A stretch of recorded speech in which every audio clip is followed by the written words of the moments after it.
اصلی چطوری؟ اصلی یه فیلم سوپر هندی غمگین برات آوردم. ببین هم توش بکن داره، هم صد و دوازی داره، هم قتل و غارت، همه چی عالیه. لاتیه بعد ببین اصغر فرادی این ویدیو رو دیده، بعدش رفته گشکار شده. خودت با تو تنشی کجاست؟ ساکت باش دیگه، اونجا خوابیده. این چیه دست میخوای با این خفش کنی؟ با این مفکر خفش کنی زودتر باش.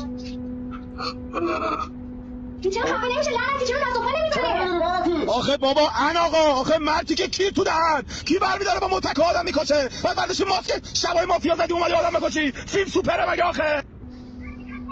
وای اینجا که کسی نیست. اینجا شما میبینید دیگه، اینجا ببین صنعت هالیوود و بالیوود 50% افت قیمت کرد، یعنی اصلا خایه کردن. بابا کی تو دهنش چیه؟ اونی که نقشه مرگشو کشیده بودید اینجا واسه روبروتون تا جفتتون از پا در بیاره.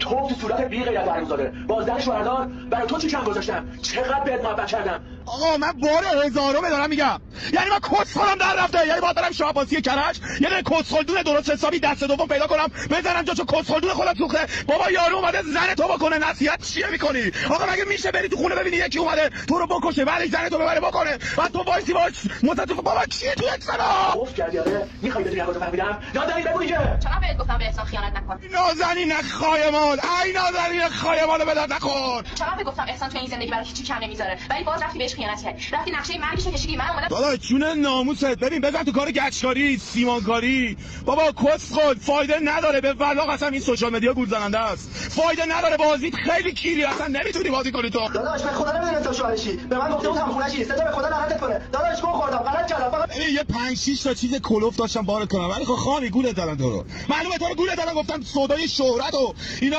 گایدتت، گفتی بذار منم بیا معروف شم، ولی ریدی با تو کاری ندارم. فقط میخوام الان بخندم اکسپلور اینستاگرام الگوریتم بهم نره.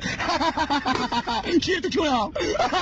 کی تو زندگی؟ من برم. من با تو کاری ندارم ولی کاری باید بکنم کارتون زدی به آبرو. آقای احسان عزیز مثلا کاری ندارم ورشی عکساتو زدی به در دیوار خونه‌ات، اینا چی؟ یه دونه هم نه چه تا زدی؟ تو برگشتی به یارو میگه با تو کار ندارم ولی کاری میکنم کارتون.